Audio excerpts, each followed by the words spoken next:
Si tu as déjà été victime d'un échec dans ta vie, alors tu dois absolument regarder cette vidéo. Si tout ce que tu fais réussit toujours, tu peux scroller. Lorsque j'étais plus jeune, j'habitais en Komkana, un quartier difficile de la capitale du Cameroun, Yaoundé. Et j'étais très brillant aux jeux vidéo, notamment un jeu qui s'appelait le King of Fighters. Lorsque j'arrivais à la salle de jeu, j'avais pour habitude de gagner tous ceux avec qui je jouais. Bien sûr, il y avait des personnes plus brillantes que moi, mais j'étais parmi les 5 meilleurs. Un jour, j'étais en train de jouer aux jeux vidéo et de challenger avec un autre gars du quartier qui s'appelait Tita à l'époque. Je ne sais même pas s'il est toujours dans ce quartier, mais s'il regarde cette vidéo, je lui fais un coucou en passant. Et nous étions donc en train de challenger au King of Fighters. Pour tous ceux qui connaissent les jeux vidéo, notamment arcade, pour jouer, il fallait une pièce de 25 francs. Dans certaines salles, il fallait utiliser le kobo nigérian. Donc, lorsque tu voulais jouer une partie, il fallait que tu mettes une pièce de 25. Donc, chacun venait, allait voir le kachika et lui demandait des pièces. Donc, tu donnais 100 francs, on te donne 4 pièces de 25, tu viens, tu joues. Donc, moi, quand j'étais en train de jouer, Tita entre dans la salle, il prend 4 pièces de 25, il vient, il met une pièce pour challenger avec moi. Bien évidemment, comme j'étais plus brillant que lui, je gagne pour la première fois. Il met une deuxième pièce, je gagne. Il met une troisième pièce, je gagne.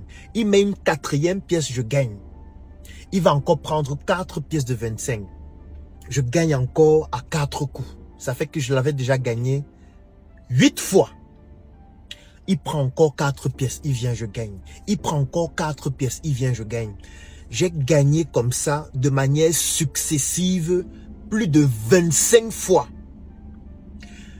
Pratiquement à la 26e fois ou la 27e fois, il met encore une pièce de 25. Il achetait déjà près de gagner, mais à la fin, il a réussi à me gagner. Et vous savez ce que j'ai fait?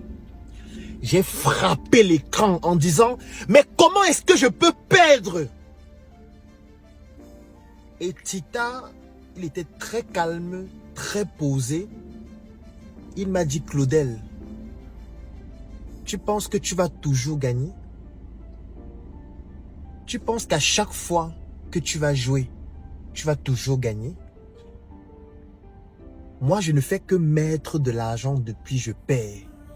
Je mets de l'argent depuis je perds. Lorsque je gagne une fois, après avoir perdu plus de 20 fois face à toi, tu veux casser l'écran? Tu veux arrêter le jeu? Tu veux que ça t'aie parce que tu as perdu une seule fois sur plus de 20 fois? Petit frère, il faut apprendre que tu ne vas pas toujours gagner. Il y a des moments de la vie où tu vas perdre. Et ça fait partie du jeu. On ne pleure pas.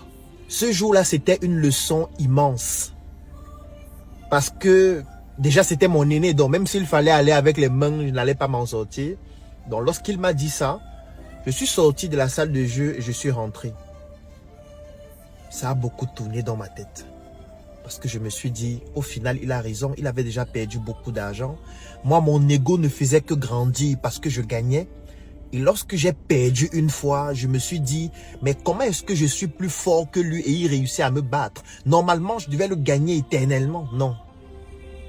Parfois, vous perdez pas seulement parce que vous n'êtes pas compétent. Pas seulement parce que vous n'avez pas le mérite. Pas seulement parce que vous n'avez pas des moyens. Parfois, vous perdez parce que c'est une leçon. Parfois, vous perdez parce que ça vous permet de redevenir humain. Ça vous permet d'être humble. Ça vous permet d'apprendre à nouveau. Ça vous permet d'avoir de l'expérience. Ça vous permet de pouvoir consolider un certain mindset. Ça vous permet de développer une certaine maturité. Ça vous permet d'accepter la victoire des autres. Ça vous permet d'être humain, tout simplement. La victoire et l'échec, ce sont les deux faces d'une même pièce. Il faut accepter chacune de ces faces en fonction des circonstances de la vie que tu es en train de traverser actuellement. Parce que nous apprenons de l'échec et nous apprenons aussi du succès. Moi, je dis toujours que ce qui manque dans nos chaînes de télé, ce sont des émissions dans lesquelles on présente les plus brillants échecs. Il n'y en a pas suffisamment. On parle des success stories tout le temps. Mais il faudrait aussi qu'on parle des échecs. Parce qu'on apprend de la réussite et on apprend aussi de l'échec. Parce que ce sont les deux faces d'une même pièce, comme je le disais antérieurement.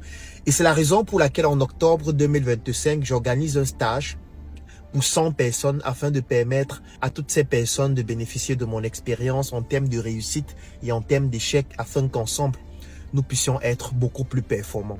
Donc, si tu souhaites participer à ce stage qui va durer 30 jours et qui est payant, contacte-moi au 677 61 90 11 sur WhatsApp avec l'indicatif +237 et retrouvons-nous demain pour une nouvelle chronique.